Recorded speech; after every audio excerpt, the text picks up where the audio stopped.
बच्चों, आप लोगों के सामने फिर से एक बेसिक मैथ लेकर आए हैं जो आप लोगों को काफ़ी अच्छा लगेगा जानकर।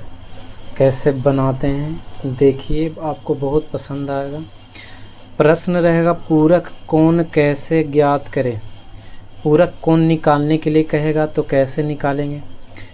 सबसे पहले कह दिया कि 1 डिग्री का पूरक कोण ज्ञात करना है, फिर कह दिया 25 डिग्री का पूरक कोण कह दिया, 40 डिग्री का पूरक कोण कह दिया।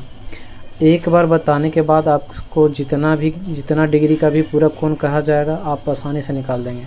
सबसे पहले जानेंगे कि आखिर पूरक कोण निकालते कैसे हैं। जब भी पूरक कोण निकालने के लिए कहा जाए, पूरक कोण निकालने के लिए कहा जाए, निकालने के लिए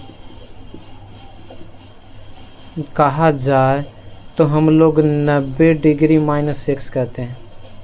पूरक कोण होता ही है 90 डिग्री माइनस x। क्या होता है 90 डिग्री माइनस x। कह दिया कि x का पूरक कोण बताइए तो 90 माइनस x।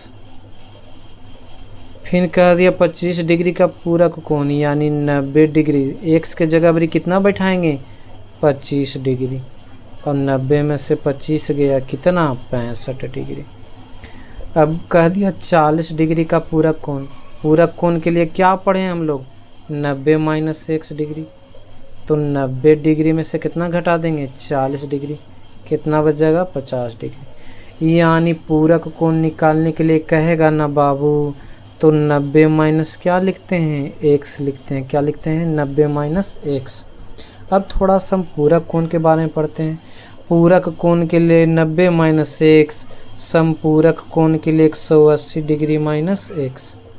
यानी जिस भी संख्या का समपूरक कोण पूछा जाएगा, जैसे पूछ रहा है 105 का समपूरक कोण, तो कहेंगे कि 180 माइनस x। 180 माइनस x के जगह कितना बैठा देंगे 105, कितना डिग्री 75 डिग्री। कोई दिक्कत। अब कह रहा है कि 120 डिग्री का समपूरक कोण, तो समपूरक कोण के लिए क्या पढ़ें 180 degree minus x degree. 180 degree में से कितना घटा देंगे 120 डिग्री, घटा दिए कितना डिग्री आ गया 60 डिग्री। आंसर आप लोगों को बिल्कुल समझ में आया होगा पूरक कोण और समपूरक कोण।